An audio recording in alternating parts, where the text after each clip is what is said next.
करते हुए अभी हम एक एक करके एक एक श्लोकों को पढ़ रहे हैं। साथ में अभी हमने एक पैराग्राफ पे चर्चा किया था, तो कुछ पैराग्राफ्स हो गए हैं,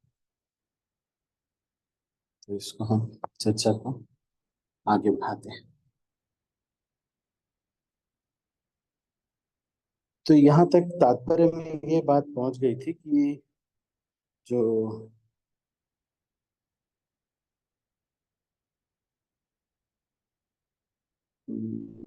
कष्ट इस संसार के, उसके विषय में, तो अब हम आज चर्चा जो कर रहे हैं वो है भगवत गीता के विषय वस्तु में पांच मूल सत्य। तो भगवत गीता के विषय वस्तु में पांच मूल सत्यों का ज्ञान निहित है। सर्वप्रथम ईश्वर के विज्ञान की और फिर जीवों की स्वरूप स्थिति की विवेचना की गई है।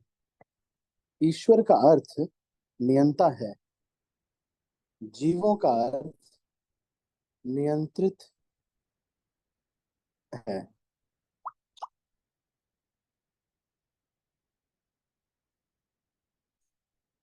यदि जीव यह कहे कि वह नियंत्रित नहीं है अपितु स्वतंत्र है, तो समझो कि वह पागल है। जीव सभी प्रकार से कम बद्ध जीवन में तो नियंत्रित है ही।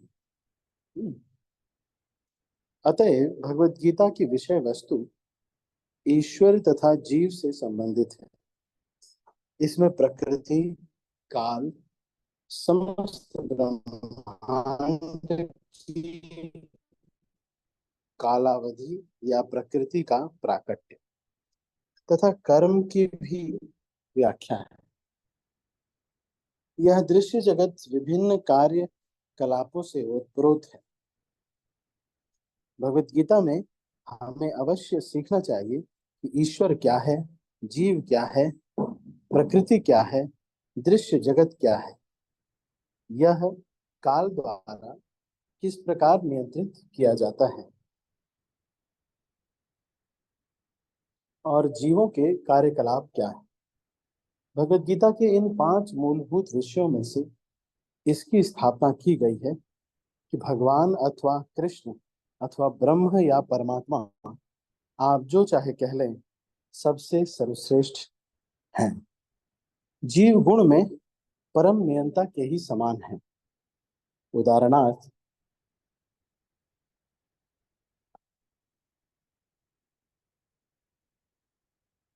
जैसा कि भगवत गीता के विभिन्न अध्यायों में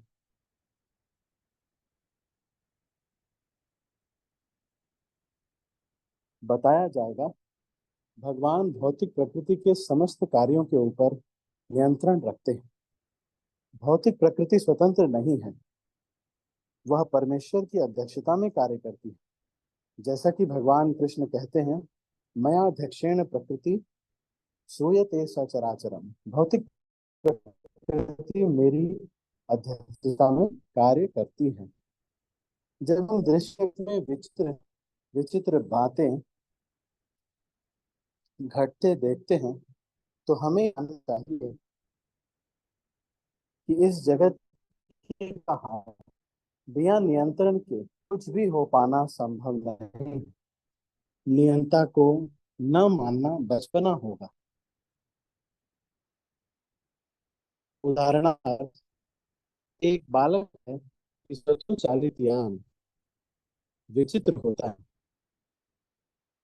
क्योंकि यह बिना घोड़े के या खींचने वाले पशु से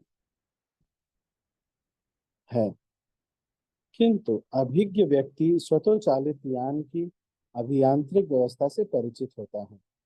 वह सदैव जानता है कि इस यंत्र के पीछे एक व्यक्ति, एक चालक होता है।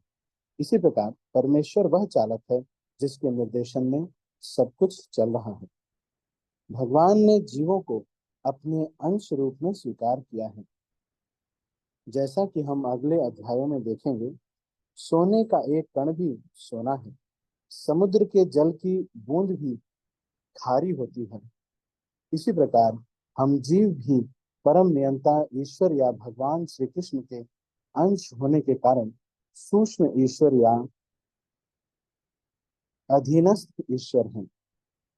हम प्रकृति पर नियंत्रण करने का प्रयास कर रहे हैं और इस समय हम अंतरिक्ष या ग्रहों को वश में करना चाहता है और हमें नियंत्रण रखने की यह प्रवृत्ति होती है।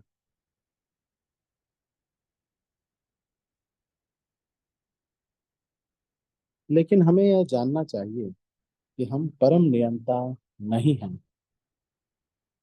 इसकी व्याख्या भगवत गीता में की गई है। तो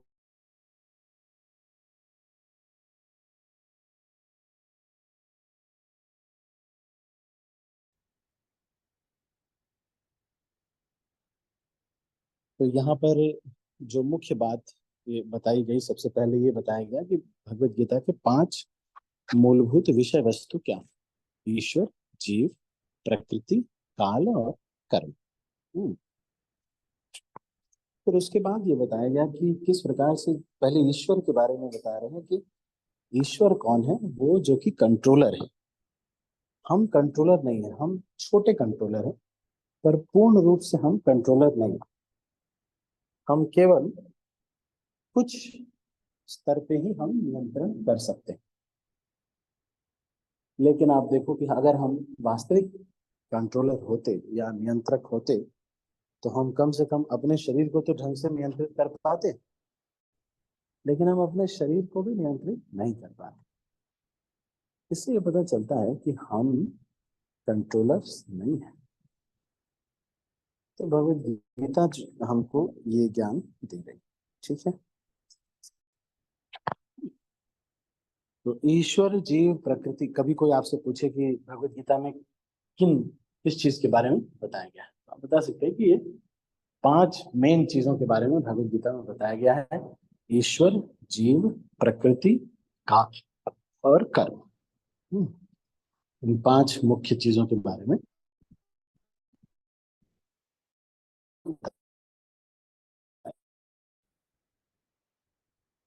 ठीक है। तो अभी मैं यहीं पर भगवत गीता वैष्णव भजनों के ऊपर। ठीक है। तो कल ही हमने एक भजन शुरू किया था, तो उसको हम थोड़ा चर्चा करेंगे। आप 2 मिनट वेट कीजिएगा, मैं इसको शुरू करता हूँ।